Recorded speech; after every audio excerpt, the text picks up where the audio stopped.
Johtopäätöksenä voidaan todeta, että julkisen yliopistollisen sairaalan kontekstilla on ensinnäkin merkittävä vaikutus sen innovaatiotoimintaan, mistä seuraa vaatimus syvälliselle ymmärrykselle sekä tästä erityislaatuisesta toimintaympäristöstä että sen monipuolisista sidosryhmistä.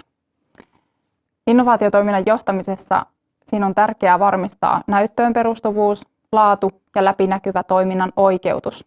Tällä on tutkimuksen mukaan vaikutusta myös osallistujien sitoutumiseen, eli potilas- ja asiakastyössä työskentelevä sosiaali- ja terveydenhuollon henkilöstö, he odottaa ihan oikeutetusti laatua, läpinäkyvää perustelua ja näyttöön perustuvuutta, eli osaavaa johtamista, jotta he sitten irrottautuisi ydintehtävistään innovaatiotoimintaan.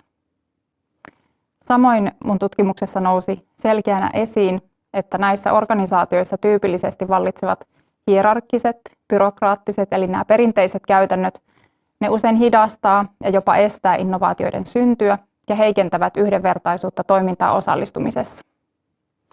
Innovaatiotoimintaa johtavien rooliin kuuluu siten näiden esteiden poistaminen sekä uusien joustavampien käytäntöjen luominen. Mun tutkimus toi lisäksi esiin tarpeen terveydenhuollon henkilöstön innovaatio-osaamisen kehittämiselle. Ja mä ajattelenkin, että tähän haasteeseen olisi myös tärkeää tarttua kansallisin keinoin tiiviissä yhteistyössä tutkimus- ja koulutusorganisaatioiden kanssa. Kokonaisuudessaan innovaatiotoiminnan johtaminen julkisessa yliopistollisessa sairaalassa, se on vaativa, monipuolista osaamista edellyttävä rooli. Ja mitä se edellyttää, niin jatkuvaa tiedon louhintaa ja tuottamista innovaatiotoimintaan vaikuttavista tekijöistä sekä tuon tiedon hyödyntämistä toiminnan ketterästi mukautuvassa suuntaamisessa.